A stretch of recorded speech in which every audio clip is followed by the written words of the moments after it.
نشهد أن محمدا عبده ورسوله أرسله بالهدى ودين الحق ليظهره على الدين كله وكفى بالله شهيدا فصلى الله عليه وسلم تسليما كثيرا كثيرا أما بعد فأعوذ بالله من الشيطان الرجيم بسم الله الرحمن الرحيم الف لام میم ذالک الکتاب لا ریب فیہ ھدی للمتقین الذین یؤمنون بالغیب ویقیمون الصلاة ومما رزقناہم ينفقون والذین یؤمنون بما انزل الیک وما انزل من قبلک وبالآخرۃ ھم یوقنون اولئک علی ھدی من ربہم واولئک ھم المفلحون صدق اللہ العظیم رب اشرح لی صدری ویسر لی امری واحلل عقدۃ من لسانی یفقہوا قولی اللہم الہمنا رشدنا واعذنا من شرور انفسنا اللہم ارنا الحق حقا وارزقنا اتباعہ وارنا الباطل باطلا وارزقنا اجتنابہ آمین یا رب العالمین۔ کل ہم اصل میں ایک نشست کا انعقاد کر چکے ہیں جس میں سورہ فاتحہ کی پر گفتگو ہو چکی ہے، ترجمہ اور مختصر تشریح بھی ہو گئی، اور یہ جو آگے ہم 4 صورتیں پڑھنے والے ہیں اگلے دنوں میں، یعنی سورہ بقرہ، سورہ آل عمران، سورہ نساء اور سورہ مائدہ، ان کا جو سورہ فاتحہ کے ساتھ ربط و تعلق ہے اس کی بھی وضاحت ہو گئی ہے، اور خاص طور پہ سورہ بقرہ کا یہ جو ابتدائی حصہ ہے یعنی پہلا حصہ، یعنی جو 18 رکوعوں پر مشتمل ہے، اس کے اندر جن مضامین کا بیان ہے اس پر بھی تمہیدی گفتگو ہو چکی ہے۔ ابھی جو ہم شروع کرنے لگے ہیں پہلے 4 رکوع، کوشش یہ ہوگی کہ پہلی 4 تراویح میں یہ 4 رکوع ہم پڑھیں۔ ان کا مرکزی جو مضمون ہے وہ در حقیقت مکی قرآن کا خلاصہ ہے۔ یہ چیز ذہن میں رہے کہ سورہ بقرہ مدینے میں نازل ہوئی اور اس سے پہلے تقریباً 20 پارے ہیں جو نازل ہو چکے ہیں۔ ایمانیات کے مباحث بہت وضاحت کے ساتھ کھل کر تفصیل کے ساتھ آ چکے ہیں مکی قرآن میں، اور جس طرح کے کرداروں کا یہاں پہ آگے ذکر آ رہا ہے وہ مکے میں موجود تھے، خاص طور پہ پہلے رکوع میں جن کرداروں کا ذکر آ رہا ہے، دوسرے رکوع میں جن کرداروں کا ذکر ہے یہ مدینے میں تھے، اور تیسرے اور چوتھے رکوع میں مکی قرآن کی جو اصل دعوت ہے اور جن بنیادوں پر اور اساسات پر کھڑی ہے ان کا بیان ہے۔ تو یہ 4 رکوع جو ہے اب ہم پڑھنے چلے ہیں، ان کا ایک میں نے مختصر سا اجمالی سا جو ہے نا وہ مضامین کا خاکہ آپ کے سامنے دوبارہ پیش کر دیا، اگرچہ کہ رات بھی یہ مضامین بیان ہو چکے ہیں۔ اب بس شروع کرتے ہیں۔ بسم اللہ الرحمن الرحیم الف لام میم۔ یہ جو حروف مقطعات کہلاتے ہیں اسی لیے انہیں قطع کر کے پڑھتے ہیں، علم نہیں پڑھتے، الف علیحدہ، لام علیحدہ، میم علیحدہ، اس لیے انہیں مقطعات یعنی وہ کہ جو منقطع ہیں، مل کے نہیں پڑھے جاتے۔ اب یہ اس زمانے کی جو بھی تحریر تھی یا جو کلام تھا اس کے اندر یہ کوئی معروف طریقہ تھا، آج ہمیں نہیں معلوم اس کی کیا علامت ہوتی ہے، اس کے کیا معنی ہے، کیا مفہوم ہے، کوئی کسی صریح حدیث میں اس کا ذکر آیا نہیں، لوگوں نے اپنے طور پر کچھ نہ کچھ معنی جو ہے وہ اخذ کرنے کی کوشش کی ہے، ظاہر ہے وہ معنی ہم حتمی نہیں قرار دے سکتے، بہرحال ایک رائے ہے کسی کی ہوگی، لیکن یہ کہ حتمیت کے ساتھ ہمیں نہیں معلوم کہ ان الفاظ کے، ان حروف کے معنی کیا ہیں۔ اور بھی قرآن مجید کی صورتیں ہیں جن میں یہ آئے ہیں، جہاں پہ 3 ہیں، بعض جگہوں پر 1 بھی آیا ہے جیسے کاف ہے، بعض جگہوں پہ 2 بھی آئے ہیں جیسے یاسین ہے، طٰہٰ ہے، بعض جگہوں پہ 3 آئے ہیں جیسے یہاں بھی ہے، اگلی صورت میں بھی اور صورتوں میں بھی ہے، کہیں الف لام میم ہے، کہیں الف لام را ہے، اور اسی طرح 4 بھی آئے ہیں، 5 بھی آئے ہیں، کاف ہا یا عین صاد، 5 بھی آئے ہیں۔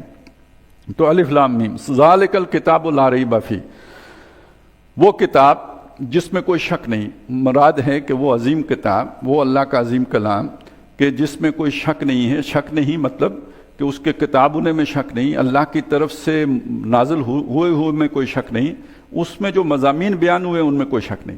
اچھا، یہ جو کلام کا انداز ہے نا بالکل شروع میں، تو انسان کوئی بھی جس کو تھوڑی بہت بھی سمجھ ہو یہ انداز اختیار نہیں کر سکتا کہ جو بات میں کہہ رہا ہوں اس میں کوئی شک نہیں، اس لیے کہ جو بھی ایک معقول آدمی ہوگا وہ بات ایسے ہی کرے گا کہ مجھے سمجھ یوں آئی ہے، میرے خیال میں اس طرح ہے، میری رائے میں یوں ہے، دوسری رائے بھی ہو سکتی ہے، اور جو دوسری رائے ہے وہ ہو سکتا ہے وہ ٹھیک ہو لیکن میں یہ ٹھیک سمجھتا ہوں۔